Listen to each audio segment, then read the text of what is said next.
पैशाची ताकद समजून घ्यायची असेल ना, तर सध्याचं जागतिक राजकारण बघा. अमेरिका स्वतःला जरी महासत्ता म्हणत असेल, तर अमेरिकेतल्या तिथल्या देशातल्या लोकांची आणि तिथले जे सदस्य आहेत डेमोक्रेटिक पक्षाचे किंवा जे तिथले सांसद आहेत, तुम्ही व्हिडिओ पण बघितला असेल, त्यांची भावना की हे अमेरिकाच्या युद्ध लढायली तर स्वतःसाठी नाही लढायली, ते इस्रायलसाठी लढायला लागली. आणि त्यांना असं वाटलं की त्यांच्या देशाचा जो प्रेसिडेंट, त्यांच्या प्रेसिडेंटला इस्रायल कंट्रोल करायला, म्हणजे किती मोठी शोकांतिका आहे. जो देश स्वतःला महासत्ता म्हणून घेतो, तिथल्या लोकांची अशी भावना की इस्रायल त्यांना हे युद्ध लढवायला लावले किंवा मॅन्युप्युलेट करायला. आणि ते मॅन्युप्युलेट कसं करायला इस्रायल, तर डोनाल्ड ट्रम्पला मॅन्युप्युलेट करून. कसं डोनाल्ड ट्रम्पला कसं स्वतःच्या बाजूने झोपायचं, तर ते अमेरिकेमध्ये भरपूर ज्यूज लोकांची लागू आहे आणि ज्यूज लोक हे भरपूर श्रीमंत आहेत पैशानं. आणि त्यानं डोनाल्ड ट्रम्पला सत्तेवर येण्यासाठी ह्याच लोकांनी मदत केलेली, त्याच्या कॅम्पेनची फंडिंग वगैरे ह्या लोकांनी केलेली. त्याच्यामुळे ह्या लोकांचं ऐकणं डोनाल्ड ट्रम्पसाठी बंधनकारक, अशा अमेरिकेतल्या लोकांची भावना आहे.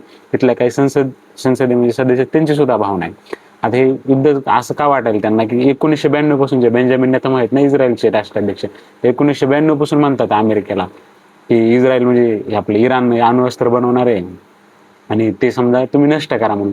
आता ह्याच्या अगोदर पण ते प्रत्येक वेळा म्हणजे 1 वर्षात बनवणार, 2 वर्षात बनवणार, 3 वर्षात बनवणार, असं इराणबद्दल ते म्हणायचे.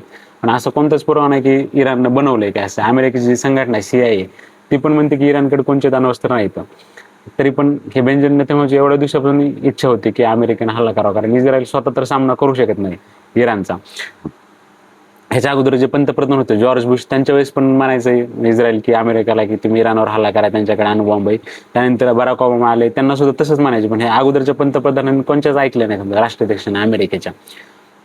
बराक ओबामा नंतर न्यूक्लिअर डील साईन केली ती इराणसोबत, पण ते आता ट्रम्प आल्यानंतर सगळं तोडून वगैरे टाकले. बघा, असं अमेरिकेतल्या लोकांना वाटतं की तिथली जी ज्यूज लॉबी, ती पैशाच्या जीवावर आहे, ह्यांच्या प्रेसिडेंटला मॅन्युप्युलेट करायला किंवा इस्रायल एवढा छोटासा देश असून आपल्या अमेरिकेसारख्या देशाला मॅन्युप्युलेट करायला. कशा जीवावर, फक्त पैशाच्या जीवावर. आणि तिथं जे ज्यूजची श्रीमंत लोकांची लॉबी, फक्त त्याच्या जीवावर पैशाची पॉवर अशी राहते.